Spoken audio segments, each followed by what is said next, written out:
Hey, Unbroken Nation, we'll be right back to the show, but I wanted to let you know that you can grab a copy of my first book, Think Unbroken, Understanding and Overcoming Childhood Trauma, for free. If you go to book.thinkunbroken.com, you can download the PDF ebook version of the book and get everything that I know about the baseline of healing trauma for free, downloaded to your email right now. Just go to book.thinkunbroken.com to download your copy of Think Unbroken, Understanding and Overcoming Childhood Trauma for a PDF for your phone. Again, that is book.thinkunbroken.com. This podcast is sponsored by Talkspace. Last year, I went through many different life changes. I needed to take a pause and examine how I was feeling in the inside to better show up for the ones who need me to be my best version of myself. When you're navigating life's changes, Talkspace can help. Talkspace is the #1 rated online therapy, bringing you professional support from licensed therapists and psychiatry providers that you can access anytime, anywhere. Living a busy life, navigating a long-distance relationship, becoming a first-step father, Talkspace made all of those journeys possible. I could speak with my therapist in the office. I could speak with my therapist in the comfort of my home. I was never alone. Talkspace works with most major insurers, and most insured members have a $0 copay. No insurance, no problem. Now get $80 off your first month with promo code SPACE80 when you go to Talkspace.com. Match with a licensed therapist today at Talkspace.com. Save $80 with code SPACE80 at Talkspace.com.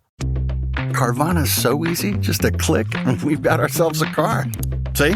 So many cars. That's a click-tastic inventory. And check out the financing options. Payments to fit our budget. I mean, that's Clickonomics 101. delivery to our door. Just a hop, skip, and a click away. And what? No better feeling than when everything just clicks. Buy your car today on Carvana. Delivery fees may apply. You're listening to the Think Unbroken podcast, and I'm your host, Michael Unbroken. I'm an author, speaker, coach, and advocate for adult survivors of childhood trauma and abuse. In this podcast, you will learn how to transform your trauma into triumph, turn breakdowns into breakthroughs, and go from victim to being the hero of your own story. You can learn more at thinkunbrokenpodcast.com, and of course, check us out on Apple Podcasts and Spotify at Think Unbroken Podcast. Part of the healing journey also includes the what's next. You know, it's like you walk down this path, you do all this work, you go to the therapy and the podcasts and the coaching and the seminars and the groups, and you read the books and you do all the things, and then you're kind of in your life on the other side of it like, well, what's next?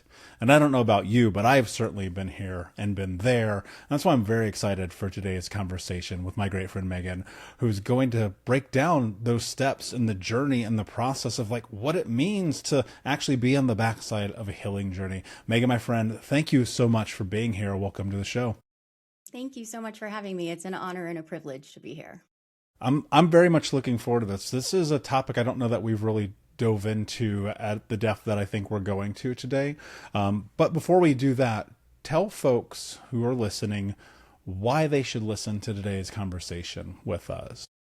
Yeah, so for me, I think this is a conversation I wish I would have heard probably years ago, because it is that conversation about what comes after. And too often we hear about the stories of survival of people who have gone through things, and then the fact that they survived is kind of where the story ends. But there's a whole secondary story that I think is really important. And some of that is about how to let good come back into your life after you've spent so long bracing for all the ways in which like the shit can hit the fan. And so for me, that's really what I think I would want people to know, is that this conversation is about when good can come back into the life after, you know, having survived the worst of the worst and seen the awfulness that life can offer. How do you learn to accept the softness and the goodness that life can also offer as well? Yeah, which I think is like one of the most difficult things that we do. And I think that happens because you get trapped into this idealistic version of your life based on your experiences. And then if you've never, like for me, had the experience of like there's more, the more can feel like a lie, right? I'm sure we'll talk about self-sabotaging behaviors and things of that nature. But there is a point in time where you no longer have to be in survival mode. So I guess first, how do you get there? What was your journey? What did it look like for you? What were your experiences? What was the process to get to surviving? And then what was the obviously loaded question, but on the backside, high level, because we're going to get into it a little bit more, but what has the process been and look like for you on the backside of that, to go from here's my experience and here's my life to these are some of the things I noticed? Yeah, so speaking about it from a high level, so I am a survivor of childhood sexual abuse and intimate partner violence. That led to a long time of kind of self-loathing and just really not having any sense of self-worth, and just kind of my worth was dependent on what everybody else wanted from me. So I was a high achiever, I was a high functioner. So no one knew to even look at like me and think that there was something wrong, to even ask if something was wrong. And I thought that that meant I was doing everything right. I was surviving the way that you're supposed to survive because no one was asking me questions. No red flags were going up.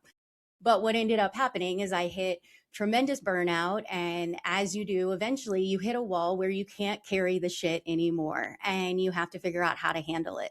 So then I went down that road of kind of healing and going to talk therapy and doing all sorts of other types of therapy. Like once you kind of go down the path, you try numerous, at least my experience has been, you try every possible kind of option available to you, just to see what's going to make me feel better. Because the idea is that it had to feel better than it did right now. And I didn't know what better was, but I knew that where I was wasn't sustainable. And I knew that better had to exist. And then what ends up happening is that, at least again for me, is that you have to rebuild self-worth, self-trust, all from like the basement up. And so it was a lot of trying different things, seeing what worked, seeing what didn't. I didn't even know who I was. So my sense of identity was lost because it was wrapped up in what other people thought of me and never in knowing myself. And so all of these things kind of compounded, and it was just this endless array of trying and failing, or trying and something working for a second and then not working, and trying to figure out what like basically throwing stuff up against the wall just to see what would stick.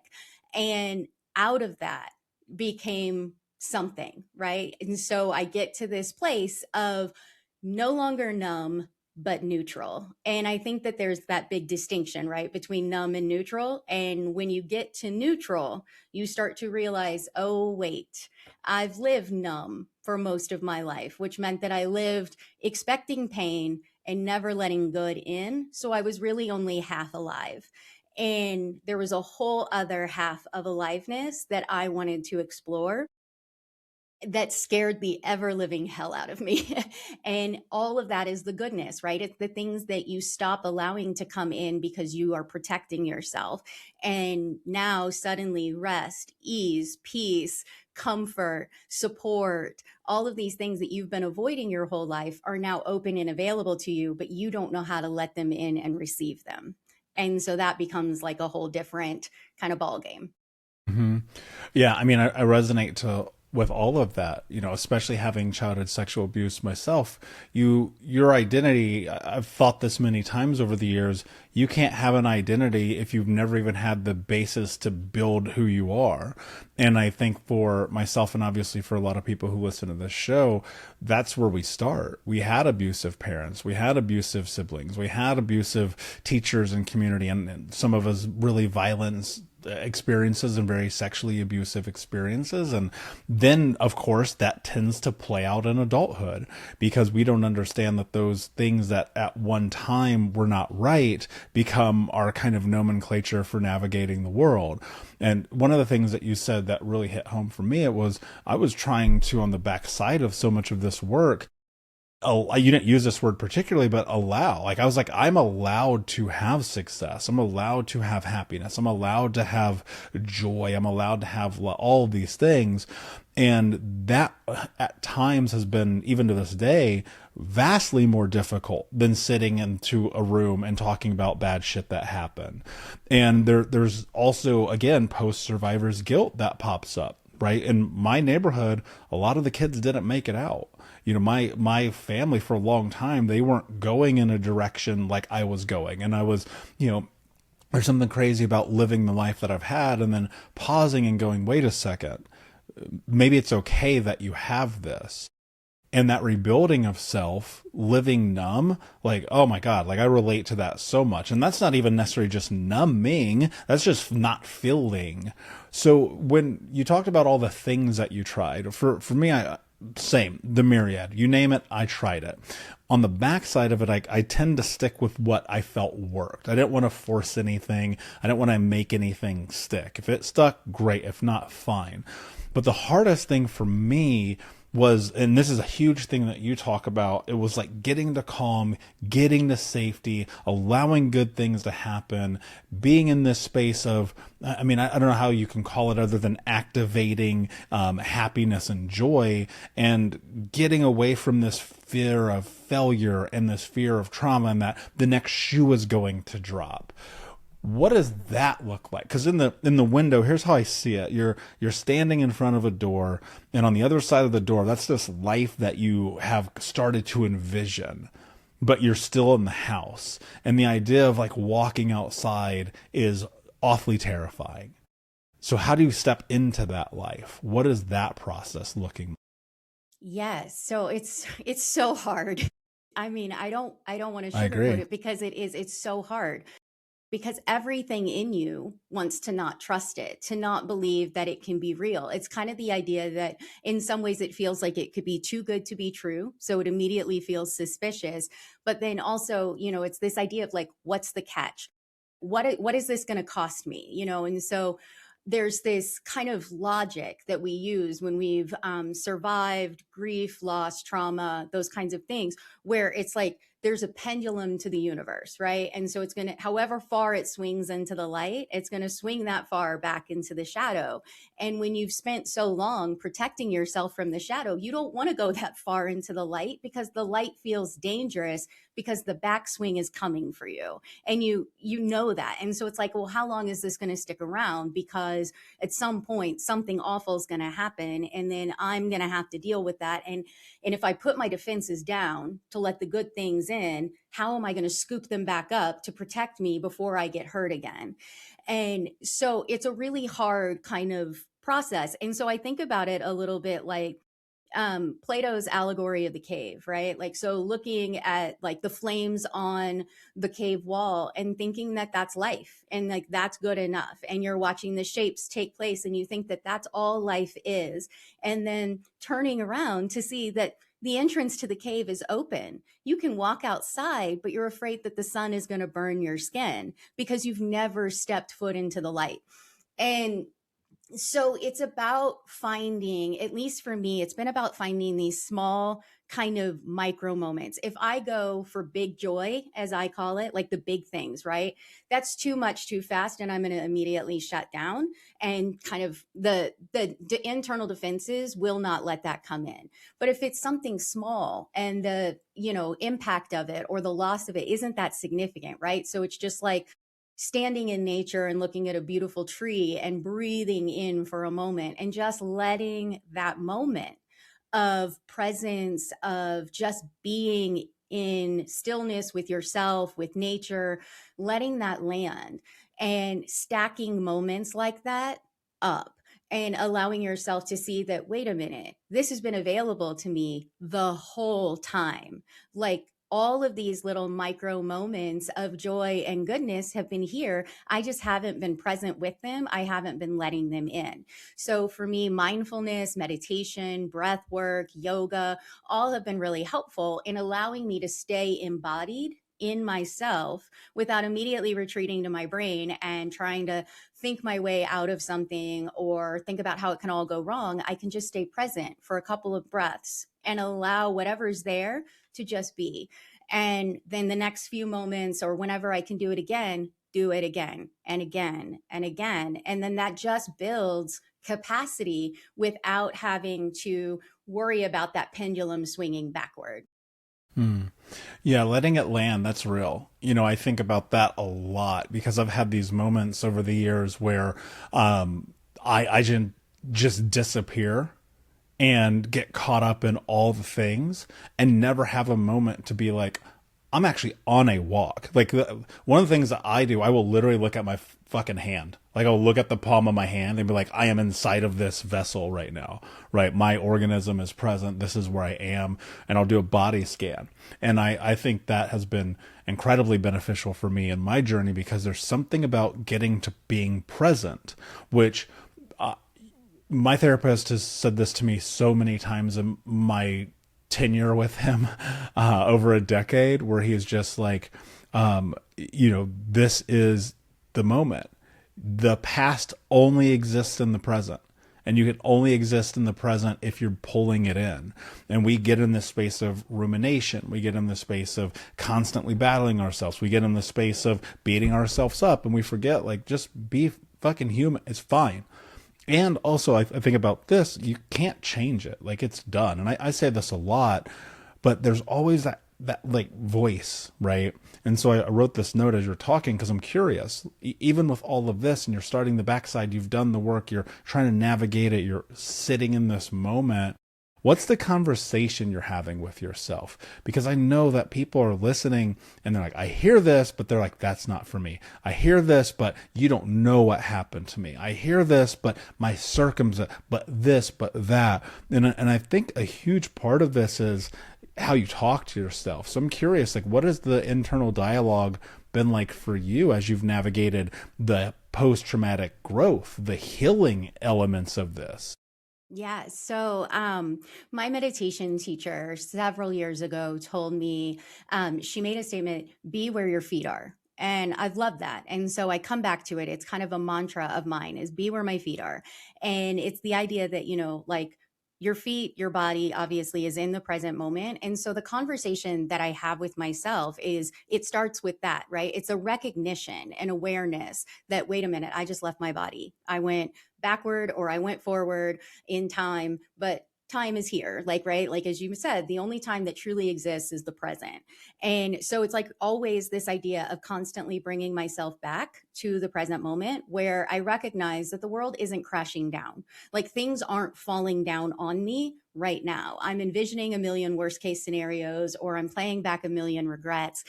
But in this moment, those things aren't real. And I have spent a lot of time resisting the resistance. And I know that that may not make sense, so let me explain. So we oftentimes resist what's happening in the present moment. Like, it shouldn't be like this. It would be easier if it was like this. Why is it? I wish it could be like this. If it was like this, it would be easier. I could manage it, like whatever. And so we spend a lot of time trying to change what already is. And there came a point where I recognized that I was doing that. I was just cycling and spinning inside my head about, I'm trying to constantly change the present moment to manipulate it into a way that it makes me feel the safest I can be. And, and that's obviously a strategy that someone who spent their life trying to be safe would utilize. And so it totally makes sense. I'm not going to shame myself for that.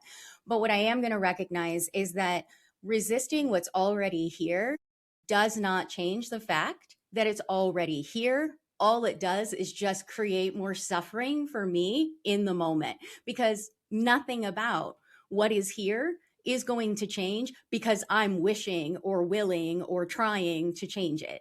And so when I can resist my initial kind of like inclination to resist what's here, and I can hold firm and just be like, this is what's here. Do I want to add additional suffering to that? Do I want to make this moment harder on myself? And when I ask myself that, the answer is obviously, well, no. I mean, like, who would want to make a moment harder for themselves? Even if you don't think that you deserve the moment that's sitting in front of you, you don't want to make it harder on yourself, because you have to pull so much more energy and effort to exist in a space where that resistance is present. And so for me, it's about laying down that resistance and saying, okay, what about this moment is okay? If, even though there are things that I sure want to change or that I would like to be different, what about this? Name one thing, find one thing in this moment that's okay. Focus on that instead. Focus on the okayness, not on what I want to change. And that keeps me present in the moment. Mm. Yeah, that's so powerful because you actually only have a limited amount of control in the day to day. And what I'm always trying to navigate is how do I control the variables at my access, right? I the news for like this morning at the gym, it's just because this came to mind. Every screen that had the news on was the most negative thing happening in the world at the moment. And as communal species, I mean, we've only ever really been able to hold and understand enough knowledge and data for a tribe, right? 175 to 100 people, not things that are happening 100,000 miles away with a small village in a town we've never heard of where an accident happened. Like, of course there's worldwide news. We hear about those things, but in the day to day, in the micro, it's so incredibly negative to just walk into the world, especially if you're in the Western states or the West. And more so, it's like, pull up your phone. What does your algorithm look like? When people are like, my algorithm is so negative, I'm like, that's a you thing. The algorithm doesn't feed you information. It only shows you what you're into, which I think is so fascinating because people don't understand that these social media platforms, they want your attention. And so I don't know about what yours looks like, but mine's fitness, entrepreneurship, podcast, really dirty joke cartoons that I share with my girlfriend. And that's about it, right? Before, because I started getting into the news cycle, I was like, oh man, this is this political thing and that turmoil thing over here and that. And then I reset my whole algorithm. And that's how I start to look at life. I'm like, okay, what can I reset when I'm looking at the world that is at my fingertips, my real reality, not the fiction reality that I want to pretend that I live in, but in this real reality, what can I control? Control my efforts, my energy, my action, my time, the food I eat, what I listen to, what I watch, the people I talk to.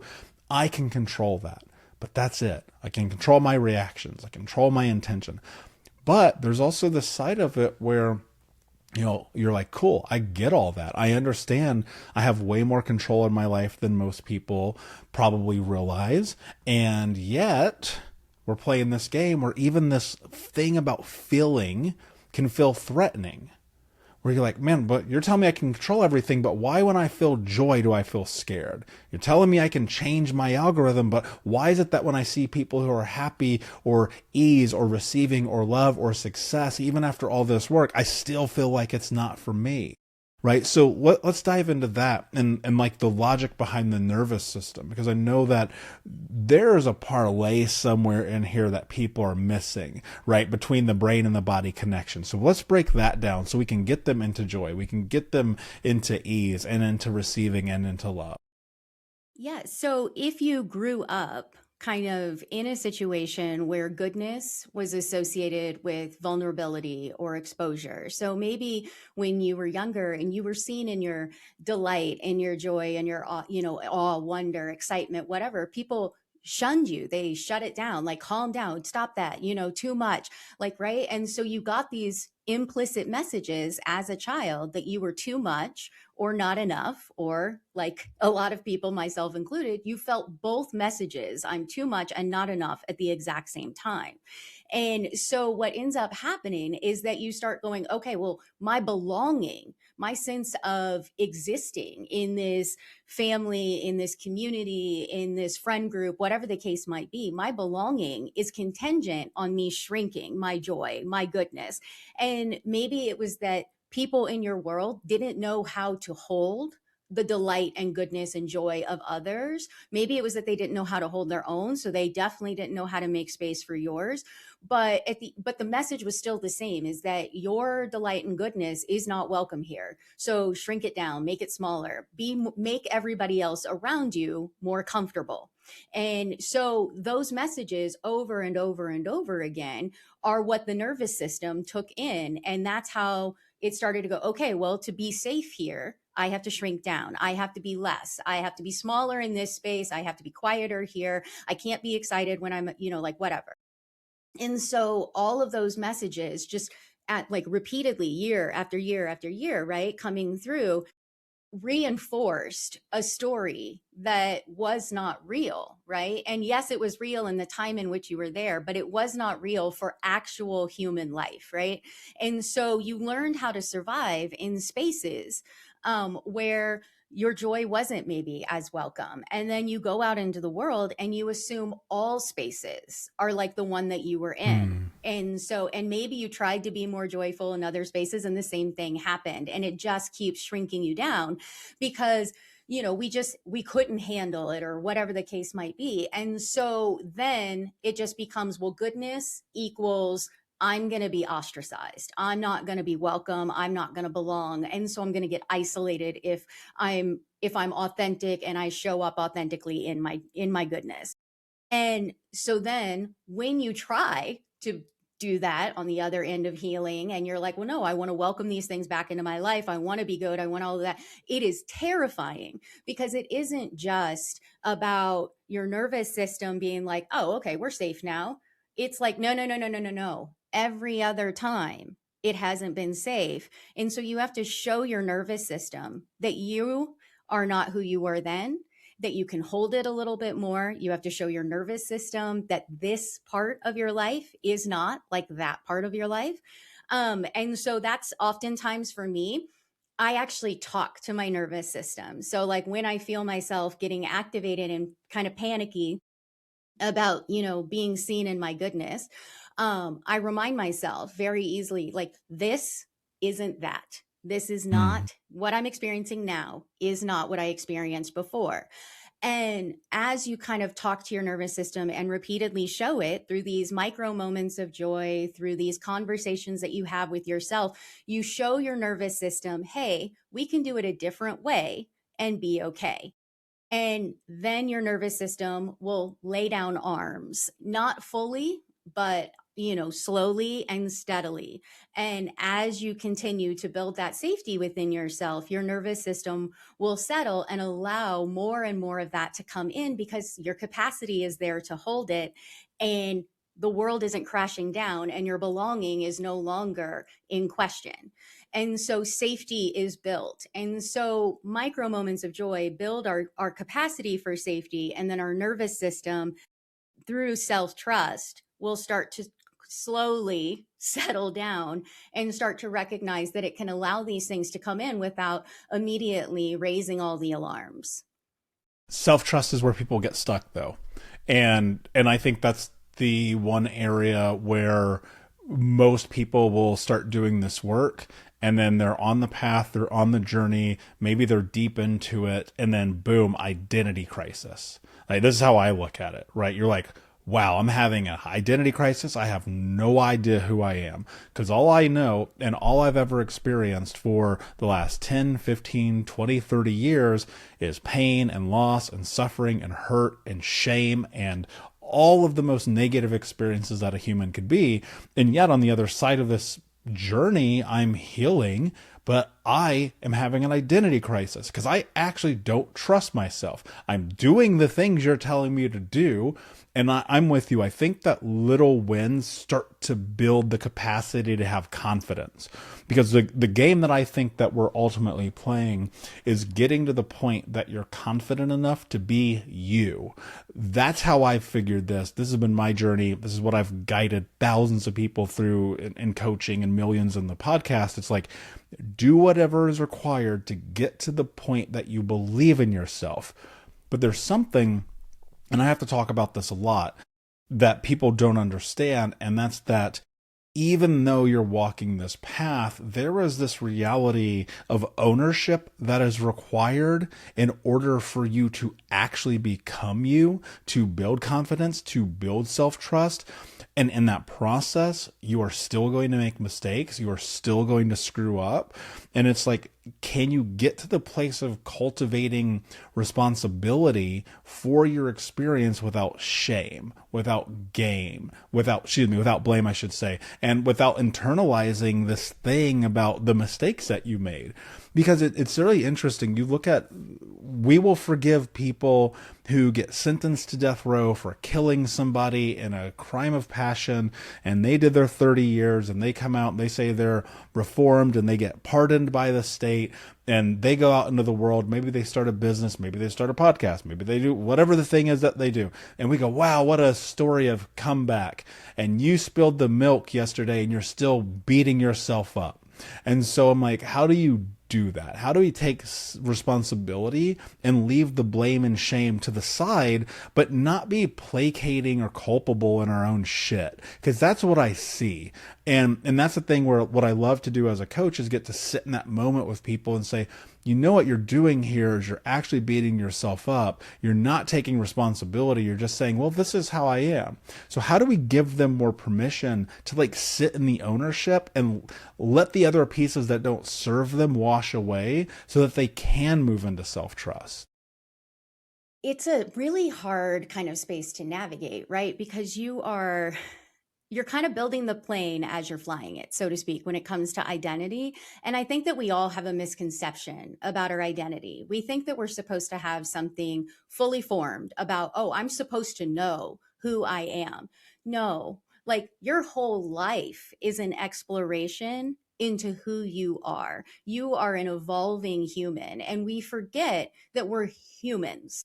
And like our humanity is in the fact that we grow and we learn and we change and we presented with new information or new beliefs or a new way of doing things. And then eventually maybe those become our beliefs and new ways of doing things. And we adopt it. And then suddenly you like wake up and you're like, oh my God, like 10 years ago, I was a totally different person. It doesn't happen overnight.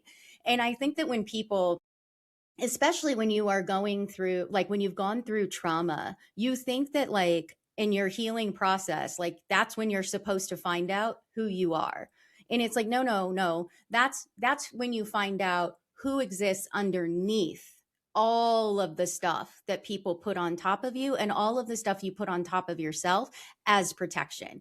And so the healing journey itself is just peeling back those layers and seeing what still stays. And what stays are your values, your morals, your, just kind of inherent beliefs that when we walk through the world, like I'm going to be a good person, or I don't think it's right to steal, or whatever the things might be. But that's not our full identity. Our identity is something that continues to grow and evolve over time. And so I think that we get lost a lot of times trying to think that there's supposed to be some fully formed answer that we are already supposed to know and that we're supposed to just live that. And that's not really it. It is about we are constantly learning and expressing ourselves. And sometimes we try on something and we go, whew, I thought that was going to be me, but that is not me. And, and then you try on something else and you keep going and it's okay to stumble. And I think that that's the other part of it is that people think that like, as we're learning that every single thing we try is something that we're supposed to be like, yep, I nailed that. Like, even if it's not something that you'd want to kind of carry forward, is that you're supposed to kind of like nail that aspect of like kind of living your life, right? So maybe that's like being seen, right? And allowing yourself out into the world. And maybe it's just taking up a little bit more space without apologizing. And so not immediately, like I used to do, rushing in and immediately wanting to apologize for the fact that, I took up a little bit of verbal space, or I don't know if this is the right answer, but it's like, no, stand behind that. Like, right. But that's hard to do. And so I think that what people kind of like wrap their head around is that like, before I can try something, I have to know I'm good at it. And there's no way you're going to know you're good at it until you try. And life is just about trying on different aspects of things and saying, well, maybe this is part of who I am. And then recognizing, no, it's not. And then, I'm going to try this and see if it's me. And maybe it is. And maybe that's something that you're like, yeah, okay, I'm going to keep this for a while. And then at some point, maybe you shed it down the line and it becomes something that was part of you and isn't anymore. And that is life. It's about letting experiences flow through you and letting yourself kind of respond to them in whatever way, in whatever capacity that you have. And so in some ways saying, well, this is just how I am, is saying I'm closed off to letting life flow through me. And that's where we run into problems. It's not that, who you are now is the problem. It's that you're thinking that who you are now is who you will always be. I've said for the better part of a decade the statement, "This is just who I am," is the most dangerous statement in the human lexicon, because that leaves you zero room for anything. And I look at it, I go, well, I was a child who was brutally abused, a score of 10, learning disability, no high school diploma, been in over 100 fights, like been in just all of the worst things that could happen, death and murder and pain and suffering. And that was the leverage for me for a long time. In relationships and friendships with family, pretty much all of my teens and most of my 20s was, nope, this is who I am. And that's so dangerous, right? Because that leaves you nothing to bend. And without flexibility in this journey, you're not going to be able to move into the other parts of this, which is really about the embodiment and the integration. Because if you have no frame to move anything, to hold something new, the second you try to bring it in, again, we're going to be right back into that thing about having an identity crisis. There's no way around it, because the second you're like, oh yeah, I decided I'm going to be healthy and do all these things, blah, blah, blah, you're going to fall off really, really fast. And I think that in my journey, I don't know if this is true for you, but when I started on the other side of this, there was a part of me that every single day I was like, I'm going to go figure this shit out. I don't care. I will do whatever I have to do. And I literally did. I mean, I moved across the country with $500 in my pocket, not a place to live, no vehicle, don't know a soul, because I was like, I'm going to do whatever it takes. And then in that process, I started to. If you're a podcast host, listen up, this one's for you. My name is Allie Jackson. I'm the host of Finding Mr. Height, a dating and relationship podcast that I've been doing for 4 years now, sharing my positive and practical approach to dating that's built on my own life experience. And I wanted to share another experience that I've had, my secret behind monetizing my show. It's called Red Circle, and I was just telling my colleague about how much I love their platform. With Red Circle, not only am I getting a seamless hosting experience, but I also love the support I receive in ad sales. It's not just typical ad sales either. It's targeted opportunities based on my show and my life. And the platform is super simple. You just set your preferences and Red Circle matches you with sponsors that align with your show. You can vet every opportunity and their platform gives you great analytics. More recently too, my Red Circle team has brought me opportunities outside of my podcast on social media to really augment the podcast partnerships, bring them full circle. I just can't recommend them enough. If you want to give it a try, go to redcircle.com to get your free trial. That's redcircle.com for a free trial. Be able to have awareness about who I was and the choices that I have, and the embodiment started to happen and the integration started to take place, and then something would happen and I'd feel like I'd have to recycle the whole fucking process again, and then something would happen to recycle the whole process, and that was it. That was the ebb and flow of it for a really long time, until two things happened that radically transformed my experience.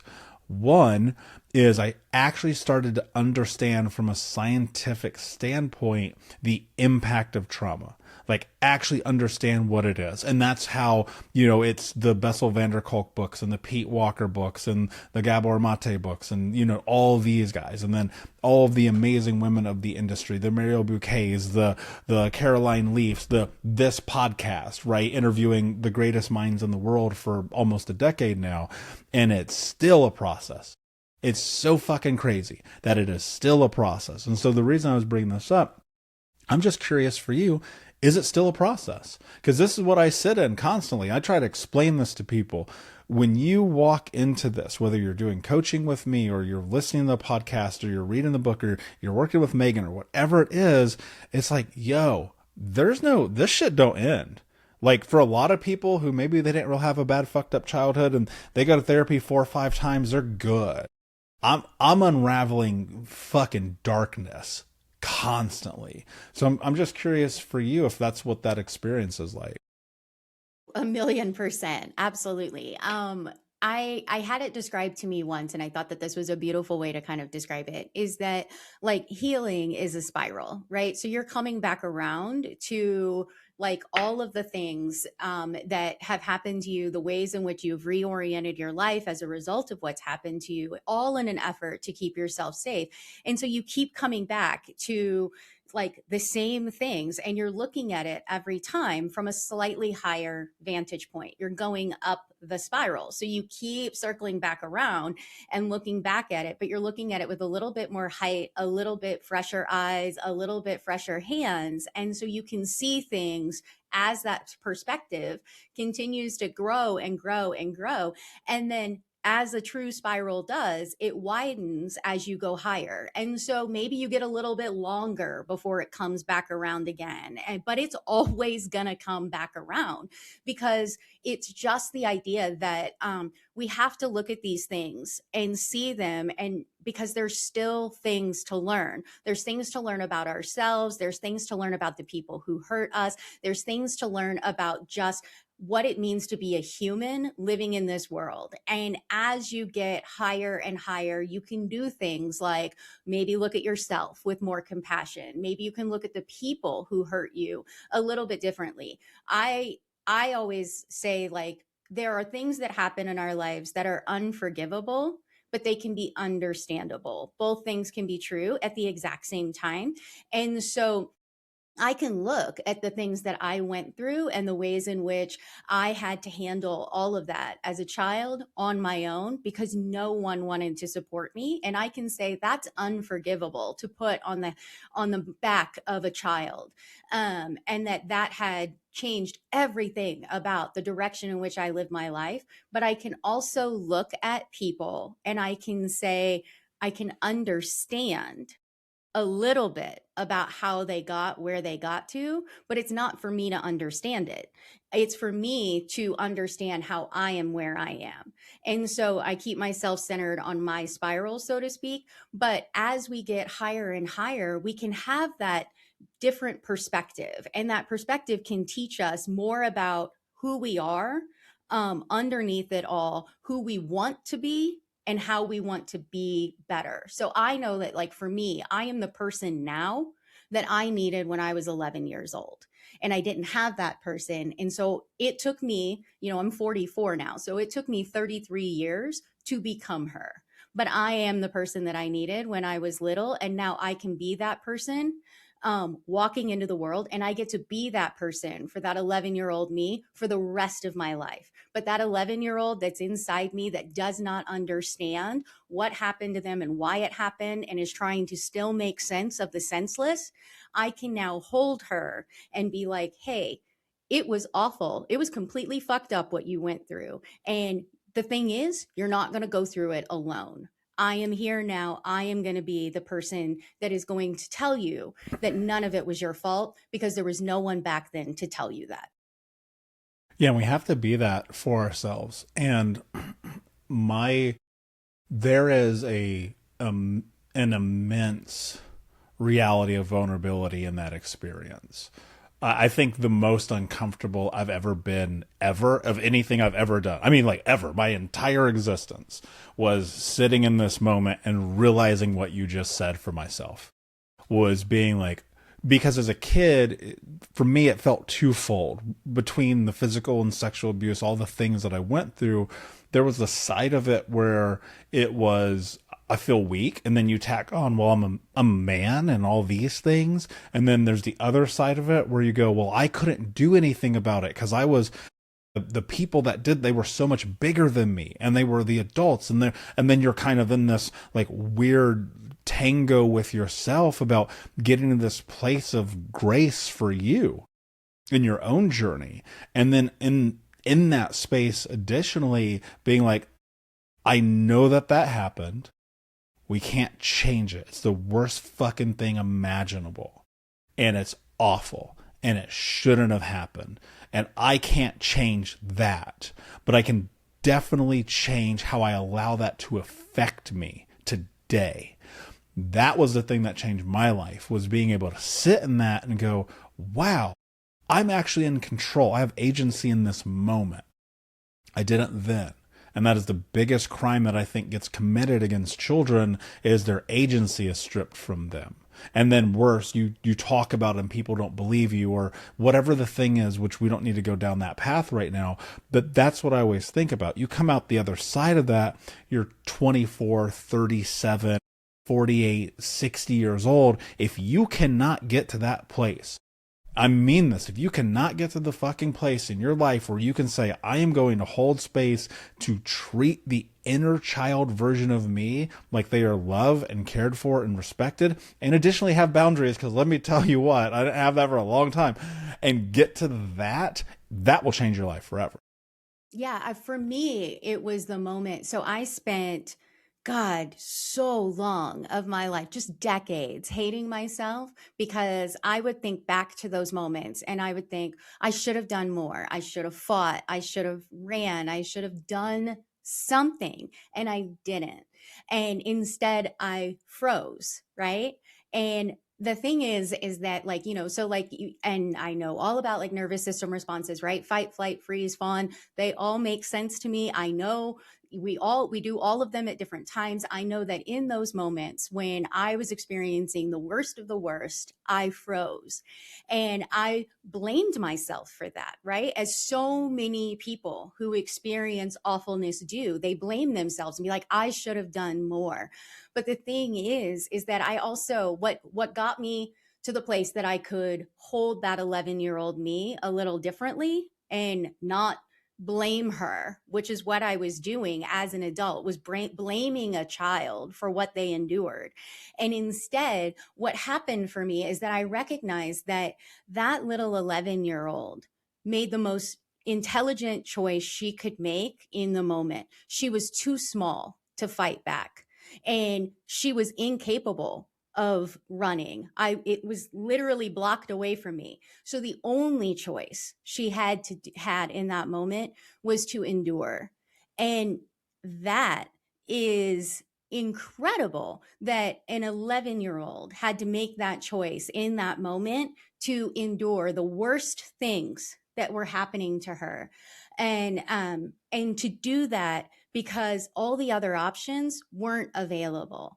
And when I could see myself that way and go, oh my God, she had to just literally lay there and take it. Like, holy shit.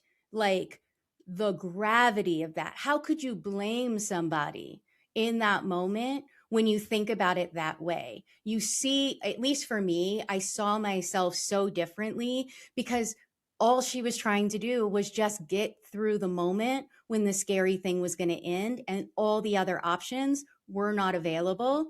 And so that changed everything about how I look at her and how I look back at the ways in which I navigated as an 11-year-old, like the awfulness. And, and that was my nervous system's preferred method for everything, was to just freeze, was to just endure, to just take it and then go, well, it's going to end eventually. And as an adult, I still to this day will do that.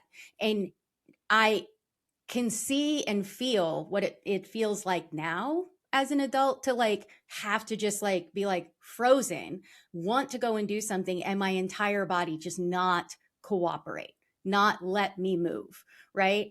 And it's because that was a system that worked, that kept 11-year-old me safe and has been going on forever. And I don't know, I can look at myself with so much more compassion because of it.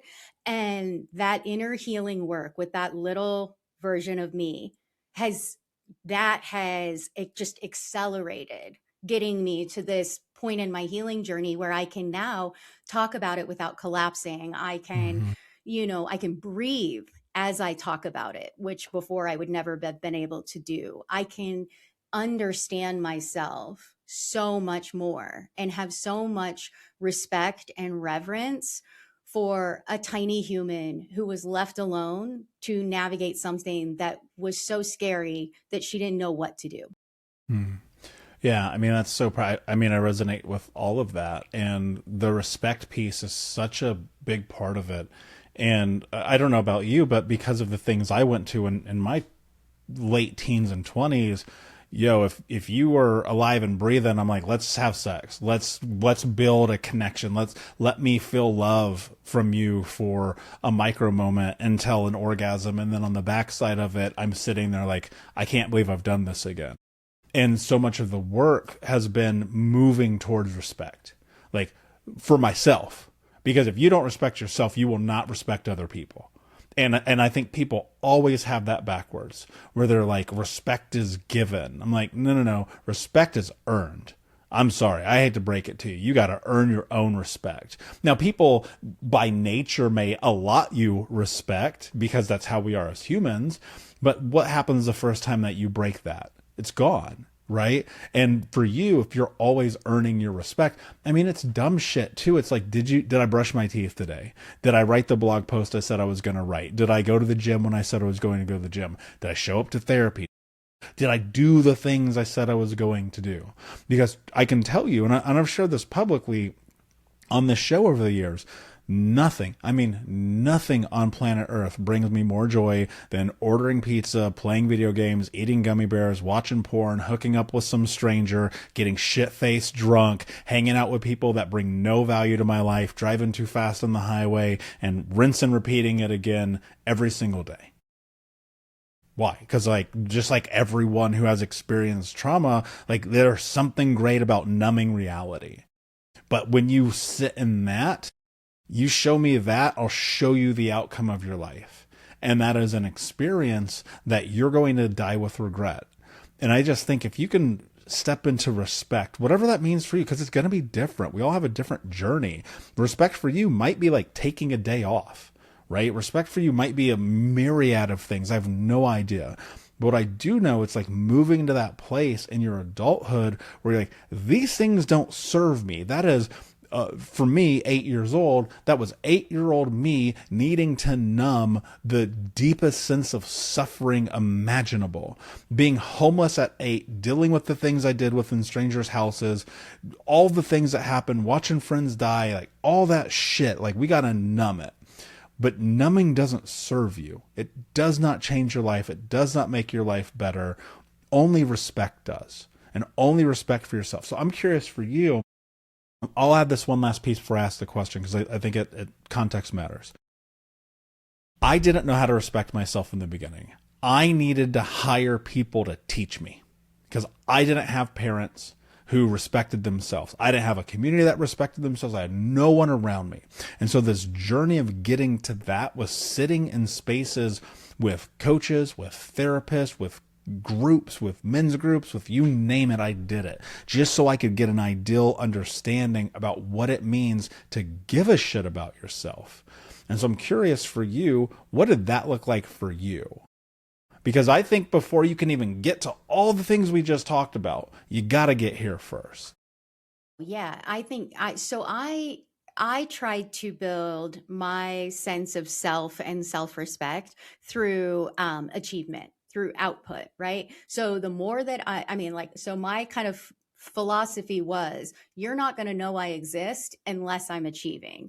And then other than that, I'm going to disappear. I'm going to fade into the wallpaper, so to speak.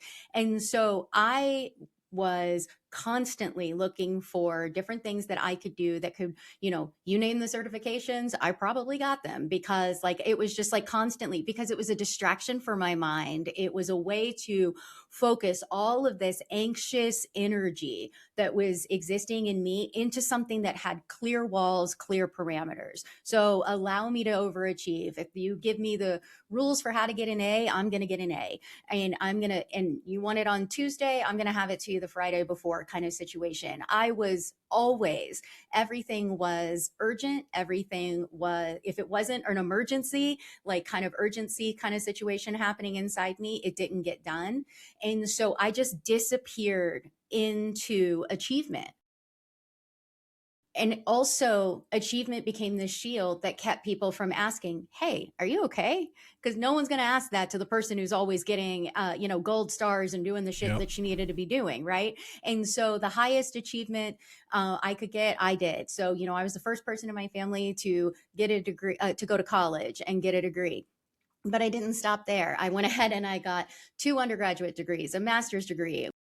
I went on toward my doctorate, did everything except the dissertation, because by that point I'd started to burn myself out. And then I added in all of these, certifications and everything that you could imagine. And it was just keep busy, because idle hands are the devil's playground, so to speak. And so I never wanted to take an opportunity to look inward. And so as long as I kept looking outward and as long as I kept getting rewarded for that, I never had to do the internal work until it all came crashing down on me. And then when it crashed down on me and I had to like kind of go inward, the first thing that I realized is that I don't want to do this anymore.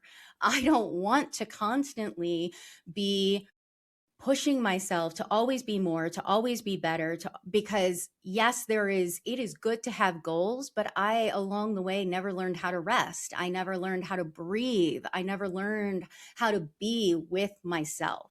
And so I had to learn how to do that. I had to learn how to just sit with myself, which meant meditation, for example, was an absolute fucking nightmare. I hated meditation. I hated it because my mind would just spin and I would think, oh my God, I'm supposed to be doing this a certain way. I'm not doing it right. What am I supposed to do? Oh my God.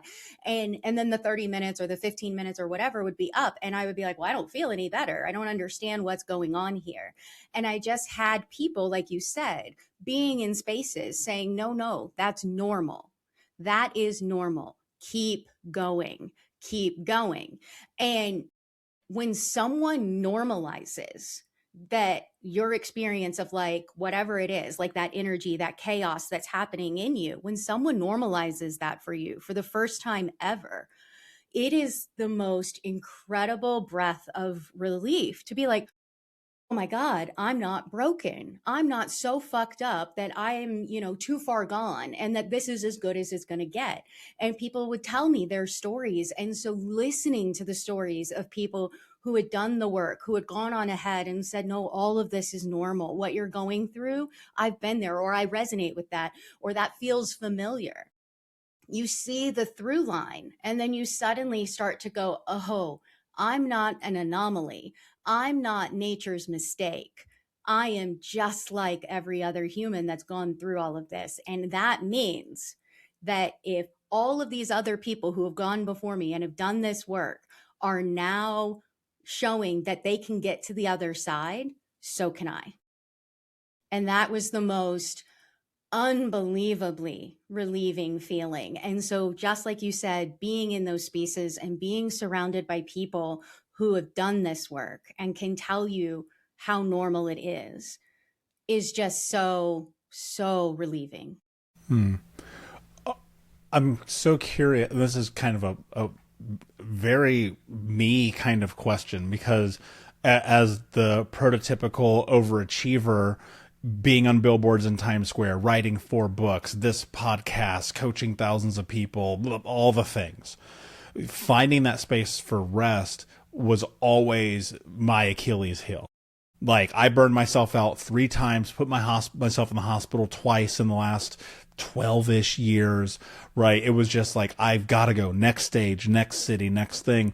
And as many people know who've listened to this show, we sparingly released for the last 18 months because I was like, I got to reset. This is bad. So I went and did my thing. And now that I'm back, I have implemented systems into my life that force the break. Because I have to, because I'm going to fucking die if I keep doing what I was doing, like literally. And I realized that there was a sense of shame and guilt about taking time off, because in the home that I grew up in, rest is not allowed. You are not allowed. That is not a thing. And so I realized, like, the simple things that bring me joy, I had to go and find them and allow them to exist and not make them something that was a parallel to success. Because my brain is like, I'm going to go pick up this hobby, then I'm going to be the best in the world. Right. And I'm like, that doesn't fucking serve you. So I'm curious, what did you personally replace accomplishment with? So for me, it's still an ongoing thing. I'm not going to lie, because I very much have that same idea of like, oh, if I'm going to do something, I'm going to fucking go all in, and now I'm going to be the best there is at it. And that's just how it's going to be. And in some ways, I love that about myself, right? I don't want to lose that. I don't want to lose that drive to be the best, but it's about orienting yourself and realizing you can be you can't be the best at everything. You just can't, like, right? Like, we can all talk about like that, and like that sounds great, and all of that, but we can't be. It's just not physically sustainable. Like you said, you're going to burn yourself out if you do. And I grew up in a place where rest was associated with lazy. If you were just chilling out, you were lazy. What the fuck are you doing? You get to work. There's something that you need to go do to make yourself better. And I think that healing can also fall into that trap too, right? Like, where we're constantly trying to heal ourselves, make ourselves better, always, always, always, always, that we don't actually just stop and breathe. And this is where mindfulness for me has really been the key, right? Is that present moment. And I resisted the present moment with everything in me, because it was like, well, what am I supposed to be doing in this moment? Don't I need to be doing something? And it's like, no, you already are. Like, you exist, you're breathing. Like, in mindfulness, like when you are being mindful, you can work and be mindful. You can have conversations and be mindful. You can, take a walk and be mindful. You can eat and be mindful. All of the things, right? We can exist in our life. And that's what I realized achievement was doing, was taking me out of my life, because I was constantly focused on this end goal. What does it take to get the A? What does it take to be the best at something? So I was always looking at the finish line and never looking at where my feet were to actually enjoy the ride, so to speak. And so stepping back and sitting in that stillness, as hard as that was the absolute best thing I could have done for myself, because I learned how to rest. I learned that rest isn't just a reward that we get when we get to the end of the race. Rest is what makes the race manageable, because our nervous system needs to come down from continuous states of activation in order to be able to find that activation again. And so after experiencing my own level of burnout, where I was crashing and everything felt like it was falling apart, and I didn't know who I was when I wasn't achieving, I had to ask myself, well, who do I want to be if I'm not achieving? And that question changed things for me, because when I stopped saying like, well, I'm the achiever, and I started to say, well, who am I if I'm not that? And I started to make room for possibility. And that allowed other options that maybe I never would have seen, because I was so focused on achievement. It allowed me to see all the other possibilities that exist, and that I can be someone who can just sit on the floor and play with their dog. And that's not, like, that's okay. Like, that's not wrong. And I guess I always come back to, achievement is beautiful until it is everything that you are hinging your entire life on. And when you are saying, I am nothing if I don't achieve, you've missed the boat somewhere, right? And so it's like, that's the point in which you step back and you look at it and you go, wait a minute, can I still achieve and rest? Can I still achieve and be kind to myself and be gentle with myself and be present in the moment and exist where my life is happening and be where my feet are, and achievement still happen? And what's one thing in this present moment I can do to move me forward without that sense of urgency behind it? Yeah, and guess what? You can't take your achievements with you to the grave. And this is not a meism. I heard Alex Hormozy say this. I'm sure he's not the first person ever to say it, but he was like, name your great-great-grandfather. I was like, you can't. Almost anyone I ever asked that question to, they cannot. And so you think about it. I mean, you have your outliers, sure. People remember the Rockefellers. They'll remember Elon Musk. Great. Those are once in a lifetime people. And it's not that you can't be that, but you probably ain't going to. And that's fine. I know I'm certainly not. I have no inclination or mental fortitude to do whatever it is that those people have done. And that's cool. And so it's like, I'm going to work really hard now and do the best that I can. But this idea of just always trying to accomplish the next thing, I feel so much free letting that go. It doesn't mean I'm not driven. It doesn't mean we're going to go do amazing world-changing things, because we are. It just means that in between that, like you said, can you play with the dog? Can you go out on a date? Can you have dinner with friends? Can you, whatever that thing is that you used to say no to all the time, like, be a human. Megan, this has been just a wonderful conversation. I think that people, I know I certainly have gotten a lot out of this. But before I ask you the last question, I want to dive in and talk about the new book you've written. I want to talk about the experience in writing that, why you've brought this out, and most importantly, who it's for. Well, so my book is called Everwoven, a memoir and a reckoning. And it was originally, I mean, I'll be honest, it was for me, right? So I sat down and I wrote this book because it is a conversation between present me and the past versions of me who lived through, like, the shit show that was my life for the first, 28 years. And I wanted them to be able to have the opportunity to say their story in their words, right? And so I really wanted to have that dialogue with myself where I could offer the patience and the compassion with myself that I had never been able to offer before. But really also, I wanted to channel those versions of me to say, this is your chance to say what you never said before because you didn't think somebody would listen to you, because it didn't think it would matter, because whatever. And so to honor them, right? As a way of saying, okay, I've got you. I'm going to set you down. But I had to face myself. And so much of the book is like kind of the questions that like that 11-year-old version of me wants to ask me, right? Like, why the fuck didn't you believe me? Why the fuck did you blame me when, it was when all of this was going on? Or yeah, I have holes in my memory. That doesn't mean that something's wrong with me, right? And those kinds of questions that sit inside your head and just stew. So I put them all on paper initially just for me. And then I thought about it and I thought, this is a story that is not so much about what I went through, but about what life is like after you go through it. And so it's about that picking up the pieces, right? So it's not the survival story, it's what comes after, and about picking up the pieces of a life that you don't really fully understand, that somebody like that doesn't even necessarily always feel like it's yours because it's been defined by the external validation and opinions and actions of others. And so this was also in essence a way to reclaim my own life, my own stories, my own memories, and say, this is the truth as I know it. And to put it out there in the world, because what we so often see in books about survival is that people go through bad shit and then they lived through it, they made it, the end.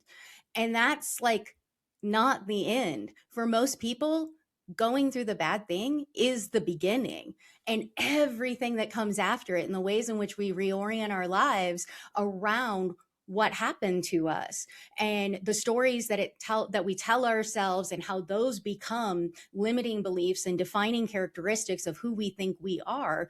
All of that gets left out of a traditional trauma story. And I think that, at least for me, I needed that book in the world. I needed a book that said, hey, here's all of the things that kind of as someone who's going through survival mode, this is what I'm experiencing. And you can see the chaos and the ways in which I kind of wrestle with myself back and forth. And I wanted that story when I was going through it and it didn't exist. And so I was like, well, I'm not the only person who wants this story. So this is for anyone who wants to know that what they're going through and the ways in which they are feeling this internal battle and tension within themselves, that's normal. And so it's about creating that space where someone normalizes what we all kind of go through, but we don't ever really seem to talk about that much, or that we talk about it too high of a level that we don't get to hear it in a way that feels personal and real.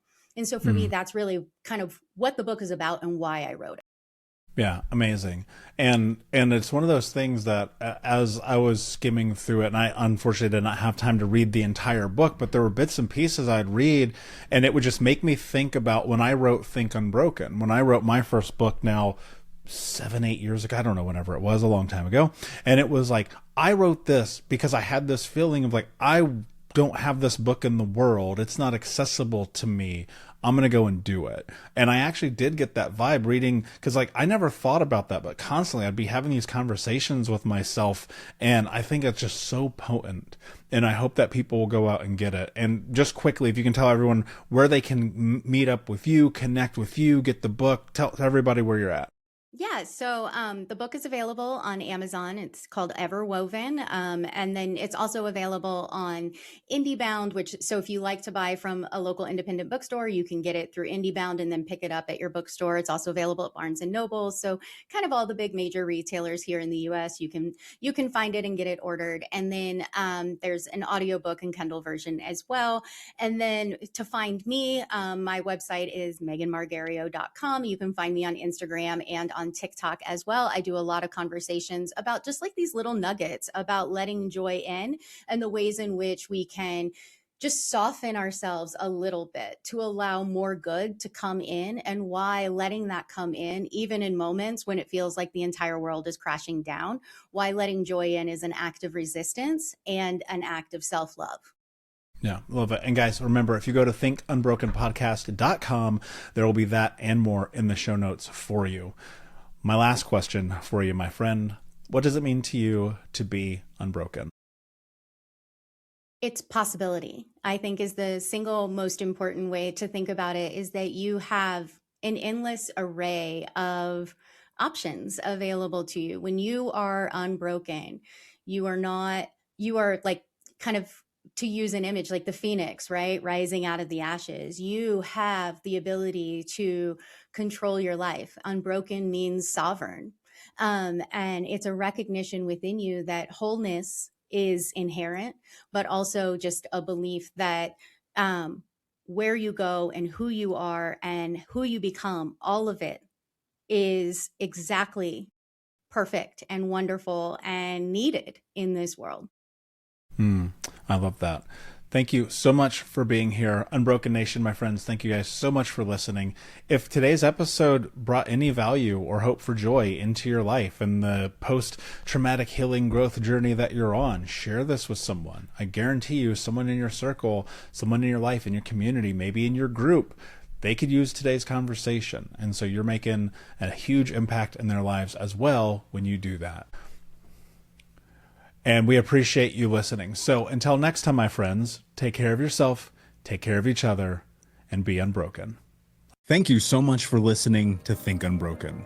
Please share this episode with someone who could use it and help us move forward in our mission of ending generational trauma in our lifetime. And if you would, please take 5 seconds to pop on iTunes or Spotify, hit that 5-star, leave a review, and you can also reach out to us on social at Michael Unbroken or at Think Unbroken. And of course, you can check out our YouTube channel at Think Unbroken. Thank you for being a part of Unbroken Nation, my friends, and until next time, be unbroken.